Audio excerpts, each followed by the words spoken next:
Hello everyone, welcome to online classes. Students, कैसे हैं आप सब? आई होप आप सब बहुत अच्छे होंगे। स्टूडेंट्स, हम लोग आज अपना लेसन जो है वो हमारा चल रहा है एग्रीकल्चर यानी कृषि, और आज इसका जो पार्ट आप देख रहे हैं वो पार्ट नंबर 4 है, एग्रीकल्चर पार्ट 4। और जो बुक है उसका नाम है ज्योग्राफी। ठीक, तो आज हम लोग यहाँ से अपने टॉपिक को स्टार्ट करेंगे। देखिए, मेजर क्रॉप्स, मुख्य फसलें।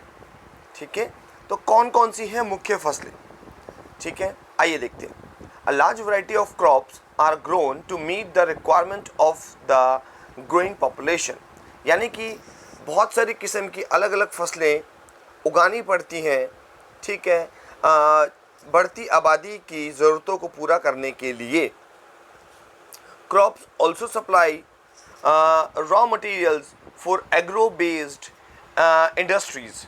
जो क्रॉप्स होती हैं वो रॉ मटेरियल प्रोवाइड कराती हैं एग्रो बेस्ड इंडस्ट्रीज़ के लिए। जैसे आपको पता है बेकरी इंडस्ट्री हो गई। ठीक है, वो बेकरी इंडस्ट्री क्या होती है? एग्रो बेस्ड इंडस्ट्री होती है। ठीक है, फूड इंडस्ट्री हो गया, वो कौन होता है? एग्रो बेस्ड इंडस्ट्री होता है। ठीक है ना? अच्छा, तो वहाँ पर रॉ मटेरियल कौन देता है? एग्रीकल्चर से आता है रॉ मटेरियल। ठीक है, बिस्किट्स बनते हैं, केक बनते हैं, नमकीन बनती हैं। आपको पता है इनकी कितनी बड़ी मार्केट है? बहुत बड़ी मार्केट है। हल्दीराम, ठीक है, हल्दीराम की बहुत बड़ी मार्केट है। ब्रिटानिया बहुत बड़ी मार्केट है। ठीक, और ये सब जो इनके पास जो रॉ मटेरियल जो है, ठीक है, ये सब एग्रीकल्चर प्रोडक्ट्स का ही यूज़ करते हैं। उसके बाद देखिए, major food crops are wheat, rice, maize and millets, यानी कि मुख्य जो फसलें हैं वो कौन कौन सी हैं? व्हीट, गेहूं, चावल, और आपका मक्का और बाजरा, जौ। ठीक, ऐसे आप बोल सकते हो। अच्छा, jute and cotton are fibre crops. जो जूट और कॉटन होते हैं, ठीक है, ये जो होते हैं ये फाइबर क्रॉप्स होते हैं, रेशा फसलें। ठीक है, जिनसे आप बना सकते हैं, कपड़े बना सकते हैं। ठीक है, अच्छा, बैग बना सकते हैं, तो वो जूट और कॉटन से बनते हैं, उन्हें फाइबर क्रॉप्स कहते हैं। उसके बाद है important beverages crops R T and coffee. जो इंपॉर्टेंट बेवरेजेस क्रॉप्स हैं यानी कि पेय फसलें, वो कौन है? वो टी और कॉफ़ी है। ठीक है, ऐसे इंटरनल क्वेश्चंस आते हैं। ठीक है, beverages crops, right the one name of the beverages crop, what are the cotton, what are the fibre crops. ठीक है, अच्छा, इस तरह के क्वेश्चन आ सकते हैं। आगे देखिए, अब अगली जो हम क्रॉप की बात कर रहे हैं वो है rice. Rice is the major food crop of the world. It is the staple diet of the tropical and subtropical regions. ठीक, अच्छा, यानी कि जो चावल है ये एक मुख्य फसल है। ठीक है, और मुख्य खाद्य फसल है, और ये एक मुख्य भोजन भी है। स्टेपल डाइट, मुख्य भोजन, मुख्य आहार, ये देखिए। ठीक है, ये एक मुख्य आहार भी है। ठीक है, कहाँ पर? Tropical and subtropical regions. Tropical, उष्ण कटिबंधीय क्षेत्र, उष्ण कटिबंधीय क्षेत्र, उसको क्या बोलते हैं? ट्रॉपिकल। और सब ट्रॉपिकल रीजन्स यानी कि उपोष्ण कटिबंधीय क्षेत्र। ठीक है, इन क्षेत्रों में चावल मुख्य आहार है, स्टेपल डाइट है। Rice needs high temperature, high humidity and rainfall. चावल को उगाने के लिए ज़्यादा टेम्परेचर, हाई टेम्परेचर चाहिए, हाई ह्यूमिडिटी चाहिए, और रेनफॉल चाहिए। ठीक है, ह्यूमिडिटी का मतलब होता है आर्द्रता। ठीक है, टेम्परेचर आपको पता ही है। ठीक है, तापमान, आर्द्रता का मतलब होता है कि एयर में वाटर की परसेंटेज कितनी है। ठीक है, जैसे इन दिनों आप देख रहे हो कि बरसात हमारे कंट्री में हो रही है। ठीक है, बरसातें लगी हुई हैं, तो इन दिनों आप जो ह्यूमिडिटी लेवल है वो बढ़ जाता है। ठीक है, तो आपने नोटिस किया होगा कि जो आपका ये होता है, आप कभी अगर गलती से आप कुछ बिस्किट्स हैं या फूड आइटम्स हैं, अगर आप उन्हें खुला रख देते हो तो वो जो होते हैं वो नमी पकड़ लेते हैं, ठीक है। अच्छा, हवा मतलब आपने सिर्फ रखा है उसको, ठीक है, खुला रख दिया, पैकेट खोलने के बाद रख दिया तो वो नमी पकड़ लेता है। आपको उसको एयर टाइट सील जो कंटेनर होता है उसमें रखना पड़ेगा, तब वो बच पाएगा, नहीं तो उसका टेस्ट खराब हो जाता है ना। अच्छा, तो उसके अंदर मॉइस्चर आ जाता है, इस वजह से ऐसा होता है। और रेनफॉल बारिश होती है, ठीक है। तो इसके लिए कंडीशन समझ गए आप, हाई टेम्परेचर, हाई ह्यूमिडिटी और रेनफॉल चाहिए। देखा होगा आपने, इन दिनों में चावल उगाया जाता है, जून के महीने में चावल उगाया जाता है। क्यों उगाया जाता है जून के महीने में? क्योंकि जून के महीने में टेम्परेचर हाई होता है और बरसात शुरू हो जाती है। हमारे इधर तो थोड़ा लेट शुरू होती है, यहाँ पर जुलाई में शुरू होती है। बाकी 15 जून के आसपास जो है, कहीं पर आपका इंडिया में कुछ एरियाज़ में मई में भी बरसातें शुरू हो जाती हैं, ठीक है। तो अलग अलग रीजन में अलग अलग हिसाब से बारिश होती है। तो मई जून, तो वहाँ पर उसको जून में उगा लेते हैं, है। हमारे यहाँ पर थोड़ा लेट उगाते हैं, ठीक है। अच्छा, अब देखिए आगे क्या बोल रहा है। It grows best in alluvial clay soil, ठीक है। अच्छा, क्या मतलब हुआ इसका? एल्यूवियल क्ले सॉइल यानी कि चीका युक्त जलोढ़ मृदा, ठीक है। अच्छा, जो कि बेस्ट होती है राइस के लिए, चीका युक्त गलोढ़ मृदा, ठीक। विच कैन रिटेन वाटर, इसकी क्वालिटी क्या होती है? ये वाटर को रिटेन कर पाती है, यानी अपने अंदर वाटर को रख पाती है। कैसे रख पाती है? क्योंकि ये किस चीज़ की बनी हुई? क्ले है। इसमें क्या है? क्ले। क्ले माने बहुत ज़्यादा बारीक मिट्टी। तो क्ले की वाटर रिटेंशन पावर ज़्यादा होती है सैंड की, यानी कि जिसमें कोर्स पार्टिकल होते हैं, कोर्स पार्टिकल, उसकी वाटर रिटेंशन जो होती है वो लो होती है, ठीक है। अच्छा, तो क्ले जो है वो वाटर रिटेंशन ज़्यादा रखती है। China leads in the production of rice followed by India, Japan, Sri Lanka and Egypt. China जो है चावल के उत्पादन में अग्रणीय है, ठीक है। और उसके बाद आपका इंडिया, जापान, श्रीलंका, इजिप्ट वगैरह आते हैं। In favourable climatic condition as in West Bengal and Bangladesh 2 to 3 crops are grown in a year. कह रहे हैं कि फेवरेबल क्लाइमेटिक कंडीशंस होती हैं जैसे वेस्ट बंगाल में, बांग्लादेश में, तो यहाँ पर क्या होता है 2 से 3 क्रॉप्स भी साल भर में उगा ली जाती है, ठीक है। चलिए देखिए आगे चलते हैं। व्हीट, अब देखिए राइस कल्टीवेशन हो रहा है, ठीक है। राइस को पहले पौध इसकी ली जाती है और इसको जो फील्ड होता है उसको पहले पानी से भिगोया जाता है और फील्ड में जो पौधा होता है, खड़े पौधे को उगाया जाता है, ठीक है। बट आपको मैं बता दूं आपके नॉलेज के लिए, अब लेटेस्ट टेक्नोलॉजीज भी आ गई हैं। अब पानी में और इस तरीके से पौधे को उगाने की ज़रूरत नहीं होती, सिर्फ बीज बिखेर दीजिए, ठीक है। बीज को बिखेरने से चावल उग जाएगा। लेटेस्ट टेक्नोलॉजी आई है, अभी नई टेक्नोलॉजी है। अभी तक आज तक हमने यही देखा है कि खेतों में पानी दिया जाता है और उसके बाद उसमें पौधे उगाया जाता है, पौधा जो कि बना बनाया मंडी से पौधा मिल जाता है, उस पौधे को उगा दिया जाता है, ठीक है। और वो पौधा बड़ा हो जाता है, ठीक है। अब नया कॉन्सेप्ट आ गया कि आपको पानी दिए बिना भी या कम पानी की लागत में भी, ठीक, आपने सिर्फ बीज बिखेरने चावल का पौधा उग जाएगा, ठीक है। नया रिसर्च होती रहती है टाइम टू टाइम, ठीक है। और एग्रीकल्चर रिसर्च डिपार्टमेंट हमारे नज़दीक में ही करनाल सिटी के अंदर है, ठीक है। तो चलिए देखिए आगे पढ़िए। Wheat requires moderate temperature and rainfall during growing season and bright sunshine at the time of harvest। जो गेहूं होता है इसकी क्लाइमेटिक, इसकी कंडीशंस क्या है, गेहूं की, वीट की कंडीशंस क्या रहेंगी? तो वीट को चाहिए मॉडरेट टेम्परेचर, यानी कि ना ज़्यादा बहुत ज़्यादा एक्सट्रीम ठंडा, ना ज़्यादा आप कह सकते हो कि गर्म, ठीक ठीक ठंडा, ठीक है, मॉडरेट टेम्परेचर।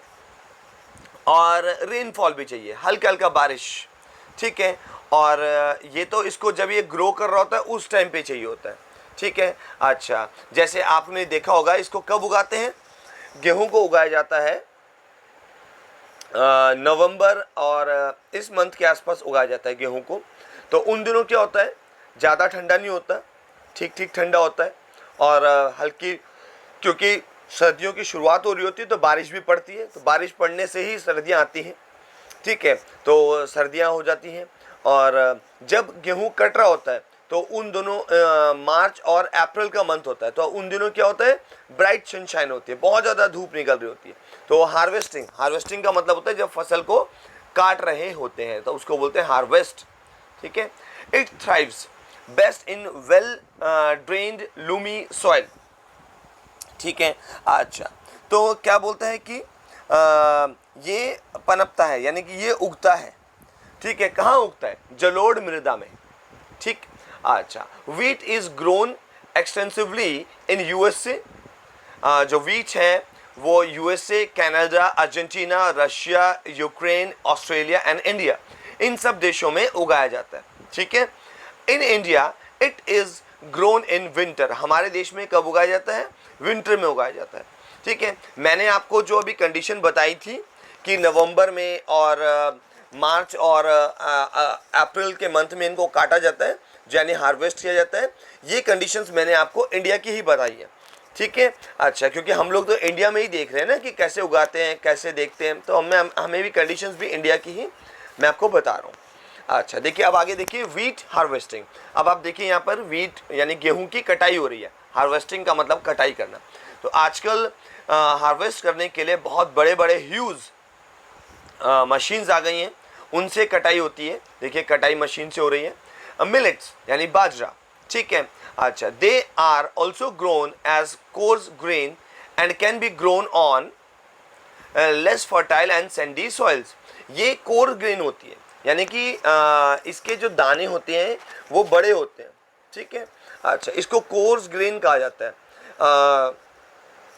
तो और ये जो है लेस फर्टाइल लैंड में उग जाती है। लेस फर्टाइल का मतलब इसको ज़्यादा उपजाऊ ज़मीन नहीं चाहिए, सैंडी सॉइल में भी उग जाएगी, ठीक है। इसलिए गुजरात, राजस्थान वगैरह में इसकी खेती बहुत ज़्यादा होती है बाजरा की, ठीक है। अच्छा, कुछ हरियाणा में भी इसकी खेती होती है, पंजाब में भी। It is Hardy crop and that needs low rainfall, ठीक है। अच्छा, तो ये जो फसल होती है ये किसी खास मौसम में तथा वातावरण में उगती है, तो इनको इसलिए उसे हार्डी क्रॉप कहते हैं। हार्डी क्रॉप का मतलब क्या हो गया, जो किसी पर्टिकुलर टेम्परेचर में ही उगे, किसी खास टेम्परेचर में उगती हो, उसे बोलते हैं हार्डी क्रॉप, ठीक। That needs low rainfall and high to moderate temperature and adequate rainfall. इसको लो रेनफॉल, ज़्यादा बारिश नहीं चाहिए, और इसको हाई टू मॉडरेट टेम्परेचर चाहिए, यानी ज़्यादा टेम्परेचर चाहिए, ज़्यादा से कम के बीच में टेम्परेचर चाहिए, मतलब ठीक ठीक टेम्परेचर, ऐसा भी नहीं कि बहुत कम और बहुत मतलब ज़्यादा टेम्परेचर। तो मीडियम से हाई के रेंज चाहिए टेम्परेचर में, और एडिक्वेट रेनफॉल, ठीक ठीक बारिश चाहिए, मतलब ऐसा भी नहीं कि बहुत ज़्यादा बिल्कुल ही ना हो, ठीक है, और ऐसा भी नहीं कि बहुत ज़्यादा बारिश है। चावल के टाइम पर ज़्यादा बारिश की ज़रूरत होती है, ठीक है। अच्छा, तो इसमें ठीक ठीक रेंज चाहिए, हल्का फुल्का पानी चाहिए। अच्छा, jowar, bajra and ragi are grown in India. Millets में कौन कौन आ जाता है, मिलेट्स में ज्वार, बाजरा, रागी आ जाते हैं, ठीक है। अच्छा, ये हमारे देश में उगाए जाते हैं, ये मिलेट्स हैं जो हमारे कंट्री में उगते हैं। Other countries are Nigeria, China and Niger, इन देशों में भी मिलेट्स उगाए जाते हैं, ठीक है। अच्छा, देखिए आगे, do you know maize is also known as corn. Maize, मक्का, उसको कॉर्न भी कहते हैं, कॉर्न, ठीक है। आपको बता दूं कि अमेरिका में कॉर्नफ्लावर, एक इंटरेस्टिंग फैक्ट बता रहा हूँ, हमारे कंट्री में अगर हम कहते हैं कि कॉर्नफ्लावर, तो इसका मतलब क्या होगा कि मक्की का आटा, बट अमेरिका में अगर हम बोलते हैं कॉर्नफ्लावर, इसका मतलब गेहूं का आटा, ठीक है। हाँ जी, वहाँ पर ये तो कॉमन नेम्स होते हैं, कोई भी ऐसा कोई हार्ड एंड फास्ट रूल नहीं है कि यही बोला जाएगा, तो आप इसको कुछ भी बोल सकते हैं दूसरी कंट्री के अंदर। तो वहाँ पे कॉर्नफ्लावर का मतलब है गेहूं का आटा, और यहाँ अगर इंडिया में आप बोलेंगे कॉर्नफ्लावर दे दीजिए, तो यहाँ पर आपको मक्की का आटा दिया जाएगा, राइट। अच्छा, ये एक इंटरेस्टिंग फैक्ट था। Various colourful varieties of maize are found across the world. देखिए कलरफुल वेराइटीज़ हैं मेज़ की, आप देख सकते हैं। देखिए अलग अलग तरीके से मिल रहा है। हमारे कंट्री में ये वाला मिलता है, ऐसे वाला, ये वाला जो इधर मिल रहा है ना आपको लाइट ऑरेंज कलर का, ये इंडिया में मिलता है, ठीक है। अब देखिए आप मेज़ कल्टीवेशन हो रहा है। देखिए इस तरीके से बड़े बड़े, जैसे गेहूं का जैसे शुगर केन का पौधा होता है, बड़ा बड़ा पौधा होता है शुगर केन का प्लांट जो है, ठीक है, उसके जितने हाइट का पौधा होता है इसका भी, मेज़ का भी। और देखिए कल्टीवेशन होते हुए मेज़ का। अब देखिए कॉटन की बात चलती है, आगे चलते हैं। कॉटन रिक्वायर्स हाई टेम्परेचर, ठीक है, light rainfall, 210 Frost free days and bright sunshine for its growth. देखिए कंडीशंस सभी की इंपॉर्टेंट हैं, जो भी कंडीशंस आ रही हैं वो सभी इंपॉर्टेंट कंडीशंस हैं, उनको आप ध्यान देंगे। देखिए कंडीशन, इसकी कंडीशंस क्या है, ठीक है, इसकी कल्टीवेशन कंडीशंस क्या है कॉटन की। देखिए कि कॉटन को चाहिए हाई टेम्परेचर, ठीक, और लाइट रेनफॉल, ठीक है, यानी ज़्यादा टेम्परेचर चाहिए, कम बारिश चाहिए, 200 से 210 दिन पाला रहित चाहिए, यानी पाला नहीं पड़ता हो। तो ऐसा मिलेगा आपको गुजरात में, महाराष्ट्र में, ठीक है। अच्छा, यहाँ पर इसलिए कॉटन नहीं उगती क्योंकि यहाँ पर पाला पड़ जाता है, ठीक है, और यहाँ पर जो है ज़्यादा टेम्परेचर भी नहीं है। तो इसके लिए क्या होता है कि यहाँ पर कॉटन की कम खेती होती है, बहुत कम उगाई जाता है, ठीक है। इसको गुजरात में, महाराष्ट्र में बहुत ज़्यादा उगाया जाता है, और इसके लिए ब्लैक सॉइल चाहिए होती है, तो वो भी यहाँ पर नहीं है, वो आपको उन एरियाज़ में मिल जाएगी। अच्छा, it grows best on black and alluvial soils, ठीक है, हाँ जी। तो ये कंडीशंस हैं, कंडीशंस मैं आपको बार बार बोल रहा हूँ, नोट डाउन करते रहेंगे, कंडीशंस इंपॉर्टेंट हैं सभी की। China, USA, India, Pakistan, Brazil and Egypt, ये सब कंट्रीज़ के नाम है, ठीक है। यहाँ पर भी ये उगाया जाता है। Are the leading producers of cotton, ये तो लीडिंग प्रोड्यूसर्स हैं, ठीक है। अच्छा, it is one of the main raw materials for cotton textile industry. जो आप क्लोथ्स पहनते हैं, कपड़े पहनते हैं, बहुत सारी चीज़ें बनती हैं, बेड शीट्स बनती हैं, पिलो कवर्स बनते हैं, पिलो बनते हैं, ठीक है, कर्टन्स बनते हैं, पर्दे, ठीक है ना। अच्छा, ये सब किससे बनते हैं? ये सब बनते ही कॉटन से। तो कॉटन का जो प्लांट है, कॉटन जो हुआ वो एक रॉ मटेरियल हो गया कॉटन टेक्सटाइल इंडस्ट्री के लिए, ठीक है, ठीक है। उसके बाद देखिए आप आगे नेक्स्ट चल रहे हैं जूट पर। Jute was also known as the golden fibre. Jute को गोल्डन फाइबर भी कहा जाता है। गोल्डन फाइबर का मतलब होता है कि आपका सुनहरा रेशा, ठीक है। तो ये आपका क्वेश्चन आ सकता है निकल करके कि what is the golden fibre, तो आप क्या बताएंगे? आंसर इज जूट, ठीक है। अच्छा, it grows well on alluvial soil and requires high temperature. Alluvial soil चाहिए और हाई टेम्परेचर चाहिए, हैवी रेनफॉल, ठीक है, ज़्यादा बारिश चाहिए, एंड ह्यूमिड क्लाइमेट चाहिए, ठीक है। अच्छा, यानी कि इसको जो चाहिए वो ह्यूमिड क्लाइमेट चाहिए, ठीक है। ह्यूमिड क्लाइमेट का मतलब हो गया कि आर्द्रता चाहिए, हवा में पानी होना चाहिए। तो क्योंकि हैवी रेनफॉल चाहिए, बारिश ज़्यादा चाहिए, इसलिए हमारे इलाके में इसकी खेती नहीं होती। दिस क्रॉप आप साउथ इंडिया में जाइए, ठीक है, वहाँ पर आपको ये देखने को मिलेंगे, जूट्स मिलेंगे, ठीक है। वेस्टर्न इंडिया में जाइए, जूट मिलेगा। This crop is grown in the tropical areas, ठीक है। जो ट्रॉपिकल एरियाज़ हैं, उष्णकटिबंधीय इलाके, वहाँ पर ये उगते हैं। पूरे वर्ल्ड वाइड की बात कर रहा है। India and Bangladesh are the leading producers of jute. Sorry, India और जो बांग्लादेश है वो जूट के लीडिंग प्रोड्यूसर्स हैं, राइट। अच्छा, उसके बाद देखिए अब अगला है कॉफ़ी। कॉफ़ी एक बेवरेजेस क्रॉप होती है, ठीक है। Coffee requires warm and wet climate. Coffee आपने सुना भी होगा ना, नेस्कैफ़े, आप टीवी में भी ऐड देखते होंगे, ब्रू कैफ़े, है ना। ये कॉफ़ीज़ के एडवर्टीजमेंट भी टीवी में आते रहते हैं, ठीक है। अच्छा, इसको क्या चाहिए? इसको वेट क्लाइमेट चाहिए, वार्म एंड वेट क्लाइमेट, यानी कि गर्मी तो चाहिए ही चाहिए, साथ में हल्की नमी भी चाहिए, ठीक है, and well drained Lumi soil, ठीक है ना। अच्छा, तो यानी कि जलोढ़ मृदा, ठीक है, और में अच्छा से उगेगा। जो जलोढ़ मृदा होती है वहाँ पे ये अच्छे से उगने वाला है। Hill slopes are more suitable for growth of this crop. Hill slope, पहाड़ियाँ भी चाहिए। अब देखिए ऐसी कंडीशन अगर मैं इंडिया की बात करूँ तो कहाँ मिलेगी? ऐसी कंडीशन मिल जाएगी साउथ में आपको मिलेगी, जिसको कि हम लोग, ठीक है, वेस्टर्न घाट और ईस्टर्न घाट्स बोलते हैं। जो वहाँ के जंगल हैं वहाँ पर ऐसी कंडीशंस मिलती हैं। वहाँ पर क्या है, आप कभी साउथ इंडिया में जाएंगे तो वहाँ पे भी पहाड़ियाँ हैं। सिर्फ ये नहीं कि आप हिमाचल में और अपने उत्तराखंड साइड में आप देखते हो तो यहीं पहाड़ियाँ हैं, नहीं, पहाड़ियाँ वहाँ भी हैं। ठीक है, आपके नॉलेज के लिए बता दूं कि आपका साउथ इंडिया में ऊटी नाम का एक बहुत बड़ा एक फेमस हिल स्टेशन है।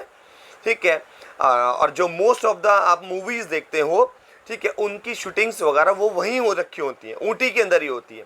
ठीक है, वहाँ पे ऊटी में भी टॉय ट्रेन चलती है।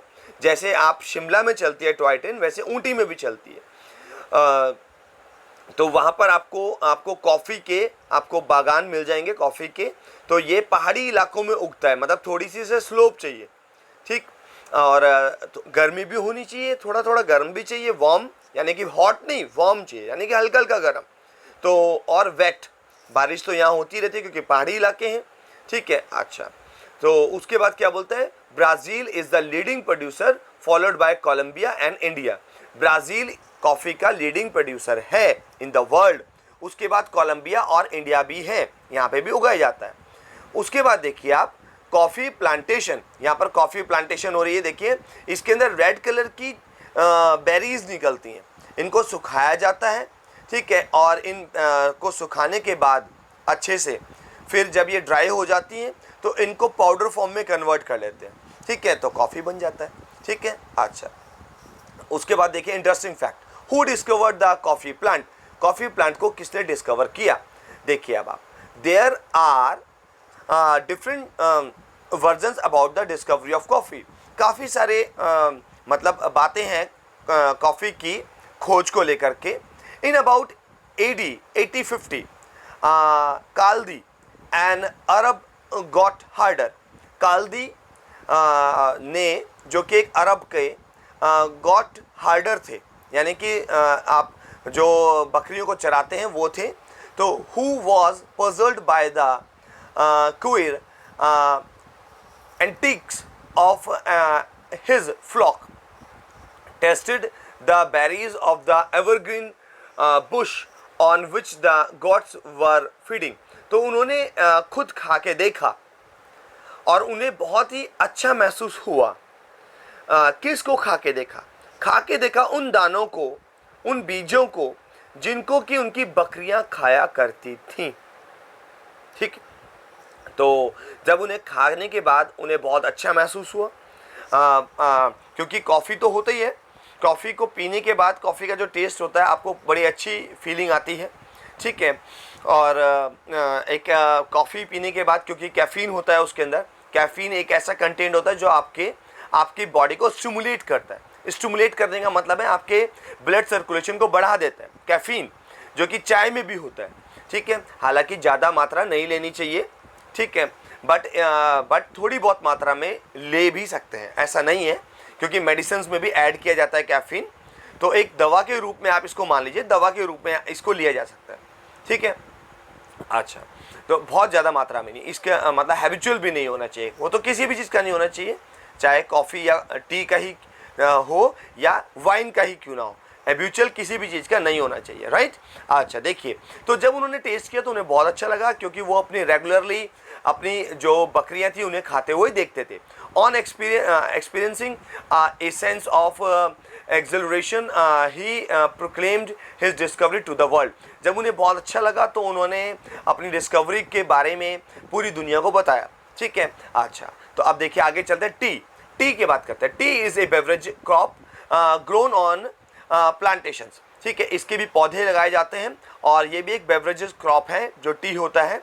ठीक है, यानी कि पेय फसल है। This requires cool climate and well distributed high rainfall through out the year for the growth of its tenders leaves. जो टी होते हैं इसकी पत्तियां चाहिए होती हैं टी की, तो इसकी जो पत्तियां होती हैं उनको तोड़ लिया जाता है, फिर उनको सुखाया जाता है और फिर उसके बाद चाय पत्ती बनती है। ठीक है, अच्छा, वो तो पूरा प्रोसेस होता है। इसके लिए चाहिए कूल क्लाइमेट, ठीक, वेल डिस्ट्रीब्यूटेड हाई रेनफॉल, यानी कि अच्छे ढंग से बारिश होती हो और पूरे साल होती हो, for the growth of its tender leaves. अच्छा, तो इसकी पत्तियों को इस तरीके की क्लाइमेटिक कंडीशन चाहिए। अब ये कहाँ मिलेगी, देखिए आगे उसके अलावा क्या बोल रहा है, it needs well drained Lumi soil and gentle. अब लूमी सॉइल चाहिए, यानी कि क्लेई सॉइल नहीं चाहिए, क्लेई सॉइल तो पानी को रिटेन करती है। लूमी सॉइल जो होती है के अंदर सैंड यानी मोटे पार्टिकल्स और पतले बिल्कुल महीन पार्टिकल्स का परसेंटेज रेशियो, मतलब इस तरीके का होता है कि जो एग्रीकल्चर के लिए बेस्ट होता है।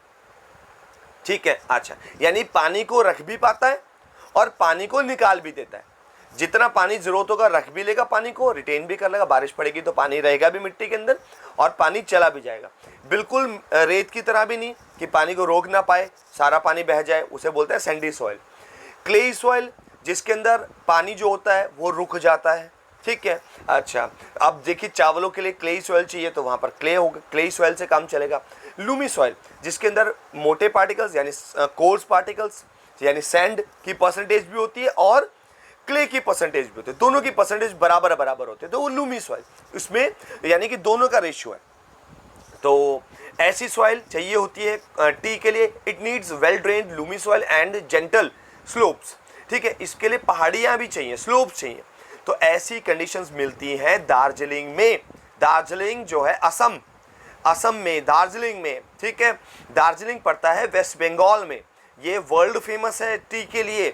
ठीक है, हाँ जी, और labour in large number is required to pick the leaves, और ज़्यादा मात्रा में लेबर चाहिए। ठीक है, मजदूरों की ज़रूरत पड़ती है जो कि पत्तियों को पिक करें, पत्तियों को हाथ से करना पड़ता है क्योंकि पौधा नहीं उखाड़ सकते, ये पौधा परमानेंट रहेगा। पौधे में से पत्तियां निकाल ली जाएंगी और फिर पौधे को छोड़ दिया जाएगा और फिर कुछ समय बाद पौधा फिर हरा हो जाएगा, उसमें फिर पत्तियां आ जाएंगी, पत्तियां निकाल ली जाएंगी और पौधे को छोड़ दिया जाएगा। ऐसा चलता है। ठीक है, पौधे को काटा नहीं जाता गेहूं की फसल की तरह या चावल की फसल की तरह। ठीक है, अच्छा, Kenya, India, China, Sri Lanka produce the best quality T in the world. ये बहुत अच्छी क्वालिटी की चाय बनाते हैं, Kenya, India, China, Sri Lanka. Right, चलिए अगला टॉपिक जो आ रहा है वो आ रहा है एग्रीकल्चर डेवलपमेंट, बट अब इस टॉपिक को हम लोग नेक्स्ट वीडियो में स्टार्ट करेंगे स्टूडेंट्स। चलिए आज हम अपने टॉपिक को यहीं एंड कर रहे हैं वीडियो को, बट आज के जो आपको मैं टॉपिक्स दे रहा हूँ आपको कमेंट बॉक्स में ही कमेंट करना है स्टूडेंट्स, ना कि मुझे पर्सनल मैसेज करना है। आप कमेंट बॉक्स में कमेंट करिए, उससे मेरे को मालूम चल जाएगा कि कौन कौन स्टूडेंट्स जो हैं वो वीडियो को देख रहे हैं। राइट स्टूडेंट्स, तो देखिए, ठीक है, अपना एडमिशन नंबर जरूर मेंशन कर देंगे, नेम, एडमिशन नंबर। राइट, अच्छा, चलिए अब आगे देखिए आपका क्या रहेगा। आपके लिए जो क्वेश्चन रहने वाले हैं वो रहेगा, आपने क्लाइमेटिक कंडीशंस बतानी है। ठीक, आपको क्लाइमेटिक कंडीशन बतानी है टी की, व्हीट की, राइस की, ठीक है, और कॉटन की। 4 चीज़ों की मैं आपको क्लाइमेटिक कंडीशन दे रहा हूँ, तो ये 4 आपने क्लाइमेटिक कंडीशंस बतानी है। ठीक है, तो स्टूडेंट्स हम लोग आज वीडियो को यही एंड कर रहे हैं। Keep watching and keep learning. Thank you very much.